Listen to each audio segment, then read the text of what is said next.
Hey folks, and welcome back to Dungeons and Drybrushing. If you're new here, my name is Daniel, and today we're going to be diving into my backlog and knocking out a few old projects and having a little chat. Let's get started.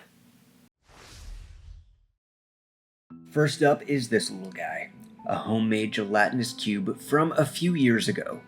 Now I've been using this for a while and regarded it as finished, but back when I made it, contrast style paints didn't exist. So this seems like an easy way to refresh and update the look of this homemade monster.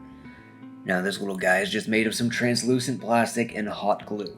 So first I sprayed it with a rattle can varnish to give the paint a little more to stick to.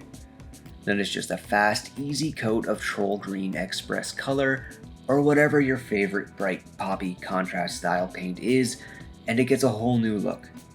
I'd be the first to admit that this isn't the most detailed paint job in the world, but as the person responsible for the sculpt, such as it is, I'm pretty comfortable saying that there's not a lot of detail to pick up here in the first place.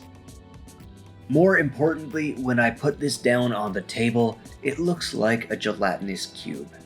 Now I love this monster. It really is, to me, one of the very few iconic D&D monsters. Just screams D&D rather than being a generic fantasy monster that they've just dressed up and tried to make their own.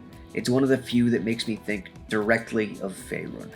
So I'm pretty happy to give this homemade version an updated look, which I've been meaning to do for a while, and knock out a quick win over the project backlog. I won't lie to you folks, I'm a little ashamed of this one.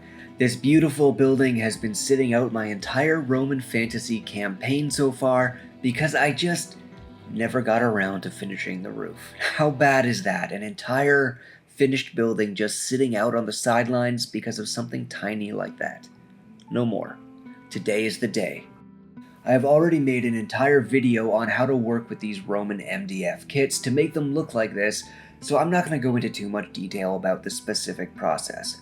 I'm using some corrugated paper to imitate clay roof tiles and just coming in with some paint and weathering it to make it look old and worn. A lot of the time in this hobby, we end up with a lot of projects that just don't quite make it to the finish line. Whether that's things like this, crafts that are half done, or minis we purchased and never got around to painting. And there is a certain stigma around it, because I think for a lot of people this stuff represents missed opportunities. Ideas not used, roads not taken, games not played, or worse, games that weren't played to their full potential. So I want to be clear. If you're playing your favorite game, if you're engaging in your hobby and having a good time with your friends and family, then you are doing it right. No one looks back at their favorite tabletop game moments and thinks, "Oh man, we were all laughing so hard. Linda snorted her drink out of her nose. We had to put the game on hold for like 10 minutes. But you know, it just really wasn't a very good moment because the gelatinous cube didn't have enough paint on it." No one thinks that. Now, I'm not saying don't try. What I'm saying is that there's always the next game. There will be a next gelatinous cube, a next big idea, a next time to put your new building on the table. So don't feel bad about your unfinished projects. Instead, take the opportunity to do what I'm doing here and get some easy wins. Come in and slap a fresh coat of paint on something, or knock out some easy roof tiles, or whatever it is you've got to do. People often tend to look at these projects with a certain level of guilt or shame, or mired in what they see as those missed moments where they originally meant to use this project. Don't. You haven't missed anything. There are always more games, always more moments, always a cool time to use a cool craft.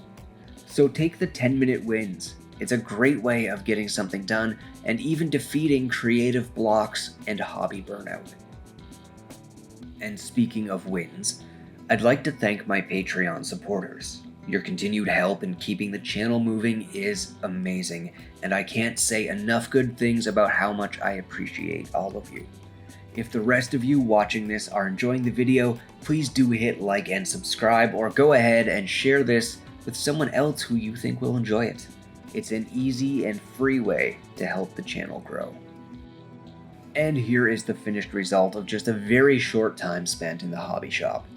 A refreshed and ready to go gelatinous cube, and a building that is now ready to get put down on the table the next time I play, and very likely the time after that and the time after that. It's also 2 projects that have been on my backlog list forever, and now I get the satisfaction of crossing them out, setting them aside. Like I said, it really is like everything else in life.